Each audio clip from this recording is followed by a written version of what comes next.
I like the idea of doing it this way.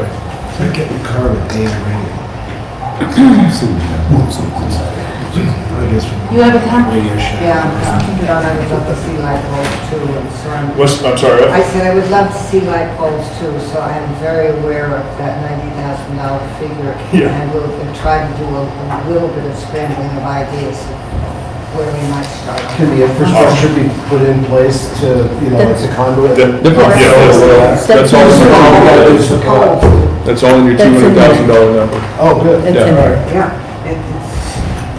I mean, that was the top priority in our scoping, actually, was the conduit and the light pole bases. Our second priority, honestly, was concrete. And our third priority was, patching back our asphalt and getting our width out of the deal, but we got it all.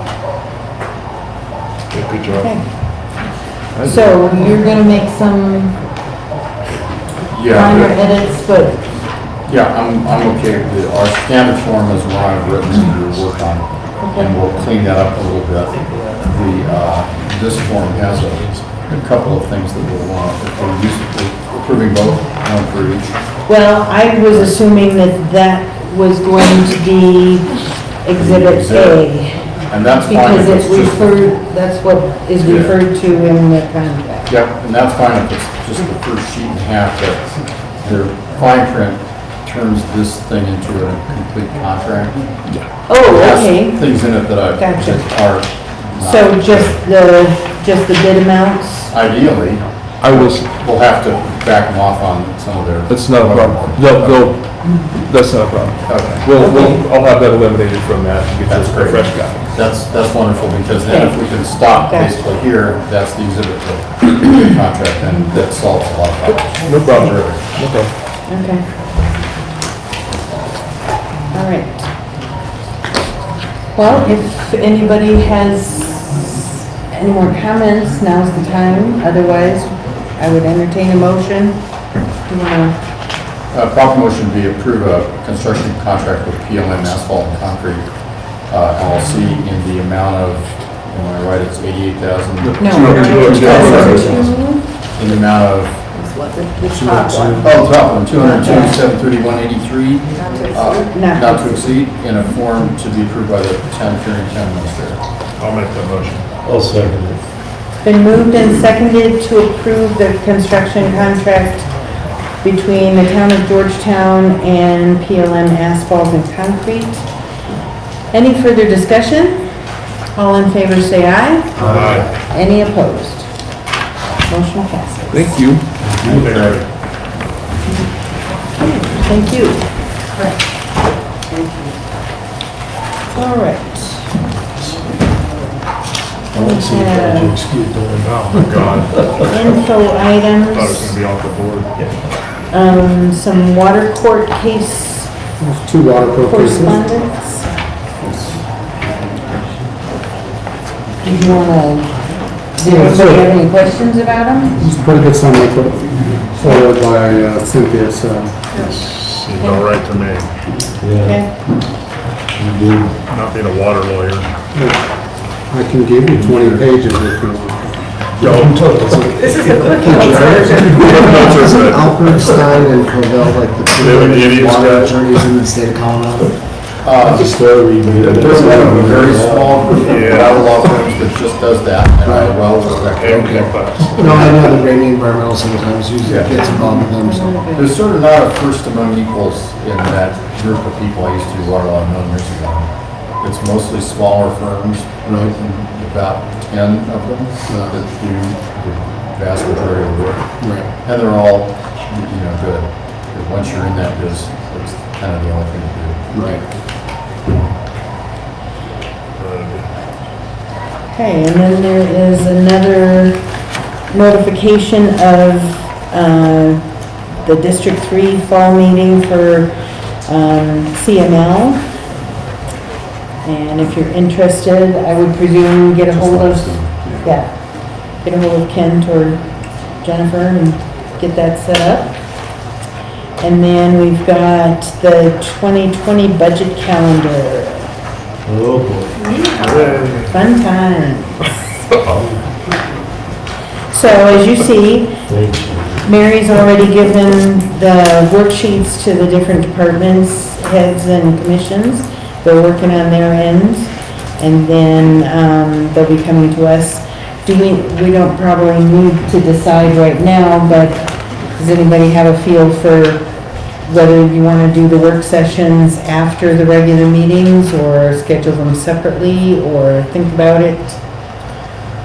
I think in honor of Mary staying till 10 o'clock, I think we should just keep the Just meeting. plug on through. Just go on. If we can keep the Keep 'em agenda light, of yeah. those nights down to a minimum, that'd be good.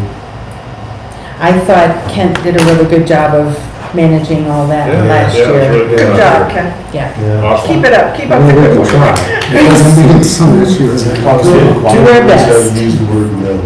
Okay. Or bring coffee. Okay, and then under staff reports, we've got the combined cash balance report as of July 31st. Did anybody have any questions for Mary on that? I do not. Okay. I thought it looked like we're doing well. So no compensation for board members, none whatsoever? You asked that Every meeting, you ask the same question. There's a car that's gonna have. This car. It says police on the side. Not that nice. It's convertible. As soon as you become friends with the Georgetown Bears, then That's gonna be our new You mascot. can invite Google over for a picnic We're there. building a football team. Yeah, we should, Georgetown Bears. we should sponsor a football team. Can I just ask for some clarification on the sales tax revenue? I mean, these are simple questions. Sure. So does the lodging tax, does that include our short-term rentals, or does that come under other? The short-term rentals? It's included, the sales tax we collect from short-term rentals is included in lodging. Okay, and then what are some of the things that would fall into other? Well, mail order, and that's why the big jump this You see year, it's because becoming they have to collect sales tax, like Amazon has to collect sales tax and remit to us what comes to Georgetown. Okay, and that was another one of my questions. Are we seeing, I kind of assumed we were seeing a positive impact from that. So yes, we It's are. quite large, yes. Send me some parts. Okay, and then, I think that was Yeah. my only question. Thank you. Yeah. All right, anybody else? Okay. And then, is there a gateway update? gateway people left. She ran away. Run, Cindy, run! And he may have had an update regarding the concrete. I wanted to hear, because I don't know. Said it Well, was it sounded worked out. like he located a source that was gonna keep us on schedule, which is awesome. It was gonna be- So, you can get the details Yeah, and I'll tomorrow. get you an update. Yeah, So- it was gonna be delayed a couple of weeks as far as the concrete for the curb and gutter, so. So I would like to know what's the status of the asphalt zipper? The asphalt zipper is. Has it been used? Is it zipping No, along? we're working on dirt streets right at this time. It is at the ready, It's all repaired and as far as I you have know. a stockpile of parts. I haven't seen it Do that start up for yet. a lot of money. It did start up after we received it, but, and there's a couple identified places that will be first on the list regarding the asphalt zipper. I don't know if you have any particular places you'd like to see it. I'd like to do my front yard. Remember, it's an asphalt zipper, not a grass. Lawn. I don't care about grass. Right. Did you cut your grass today? Is that why you want to? No, I don't do Yes. I was thinking I could add more parking for my business on. I don't think it's really for rent by private citizens. Sorry. Well, Business. I'm not really driving since.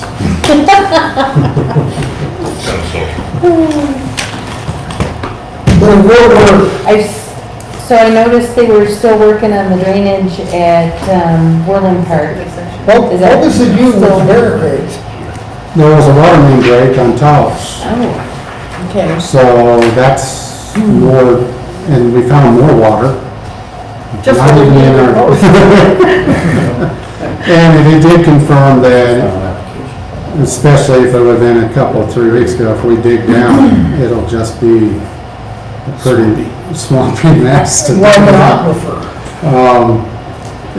But they fixed the water main break and they're gonna put it back to, they said today is they're gonna finish putting it back to normal. I thought it was drainage. So we could be like hoarding Okay. water too, like that business down the street on the water, right? Well, it hasn't stopped in the park, has it? Because I mean, I It still, is lessened quite a bit, and actually Griffith is dry now, but it's lessened in the park, but it's not completely dry. And the concrete little V swale is dry at this point, but in the park, it's not. The bears are living there now. That's the It's best. good concealment. that's their ink that they put their paw in to put on the side of the car. Yeah, there you go, you know, so they can leave prints. I was here. I wonder if bear fingerprints are the same as, they're all Oh, yeah, different. you can tell. They're all different. Joe left, but you can tell. One other thing we're going to Gateway, the water main project has started, and they did have to close down the road today, and they're to connect, and then they'll be crossing twice, and then they'll be able to leave one lane open on that. So, and it's almost day by day, whether it's fully closed, or one lane, or 2 lanes on Argentine. Are those 6-inch lines? Bigger than that. I think. Thought it was going to be. Water an lines? inch thick. Bigger than 6? I thought it was an 8. Oh, really? Okay. Just because it's serving both apartment buildings. Got it. It's, 30 customers or so. Yeah, no, Between the 2 buildings.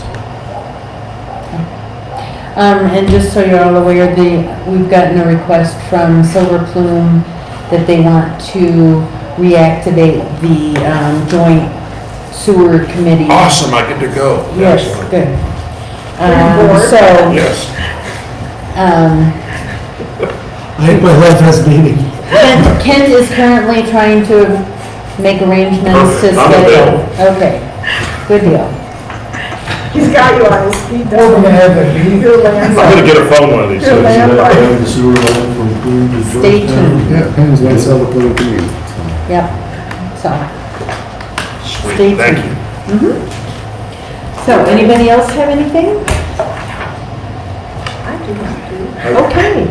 Oh, yes, okay. Executive session motion. All right, You're ready for that. so, I think we are. I move to go into executive session for a conference with the town attorney, town administrator, and appropriate staff under section 24-6-402, 4B and E of the Colorado Revised Statutes to receive legal advice and instruct negotiators concerning the Big Horn Crossing development, and under section 24-6-402, sections 4F and L? I? Just 4F? F1. Sorry, F1. 4F1. It's like you're skipping. For a personnel matter, scheduling of the town administrator's annual evaluation. I further move to return to the open meeting at the close of the executive session for the purpose of taking any formal action deemed necessary. Second. It's been moved and second to go into executive session. All in favor, say aye. Aye. Any opposed? Motion passes. So, 5-minute break? 5-minute break. Okay. Stop. Tape is It's gonna be that long, I'm gonna. I need to turn off.